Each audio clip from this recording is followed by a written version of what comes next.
क्या आप जानते हैं कि आज से 7 लाख साल पहले लोग समुद्र में वेल कंस्ट्रक्टेड शिप से सफर किया करते थे? या कभी आपने ये सुना है कि जिसे प्रिमिटिव कैवमैन कहा जाता है के पास भी वही आर्टिस्टिक एबिलिटी और अंडरस्टैंडिंग थी जो आज के मॉडर्न आर्टिस्ट में होती है? निएंडरथल्स जो आज से 80,000 साल पहले रहते थे उन्हें इवोल्यूशनिस्ट एपमैन कहते हैं। वो म्यूजिकल इंस्ट्रूमेंट्स बनाते थे, कपड़े और एसेसरीज एंजॉय करते थे, गर्म रेगिस्तान में मोल्डेड सैंडल्स पहना करते थे। आपने इस तरह की कोई भी बात नहीं सुनी होगी, बल्कि हमको कुछ और ही बताया गया है। जैसे वो आधे बंदर और आधे इंसान थे, वो पूरी तरह सीधा खड़ा भी नहीं हो पाते थे, वो बोल नहीं पाते थे, सिर्फ कुछ आवाजें निकालते थे। ये सारी की सारी मनगढ़ंत कहानियां हम पे तकरीबन 150 सालों से थोपी गई है और ऐसा करने के पीछे एक ही मोटिव है और वो है मटेरियलिस्ट फिलॉसफी को जिंदा रखना, जो खुदा के वजूद का इनकार करता है और ये अपने रास्ते में आने वाली हर फैक्ट का इनकार कर देता है।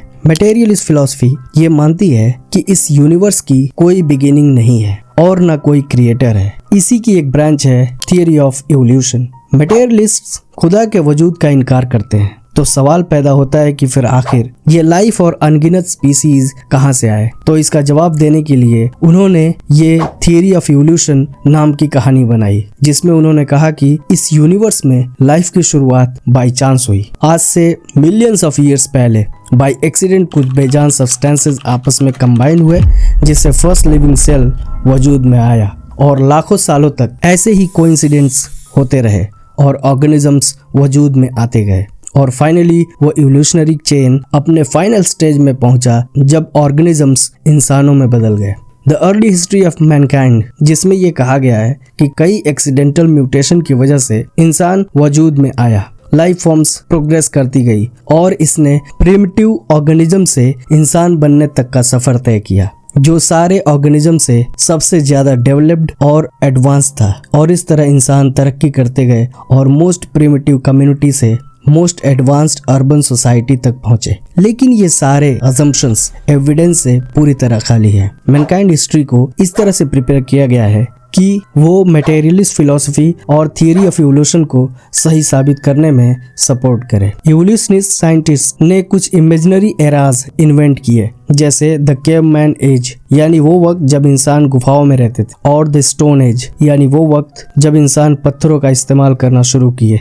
और इस तरह से इवोल्यूशनिस्ट ने प्रिमिटिव मैन का लाइफस्टाइल डिस्क्राइब किया। पहले तो उन्होंने इस फॉल्सहुड को सपोर्ट किया कि इंसान और एप्स एक कॉमन एंसेस्टर से आए हैं। फिर उन्होंने इसे सही साबित करने के लिए सर्च ऑपरेशन शुरू किया और आर्कियोलॉजिकल एक्सकेवेशन में एरोहेड या बाउल टाइप का कोई पत्थर मिलता तो वो उसे प्रूफ काउंट करते थे।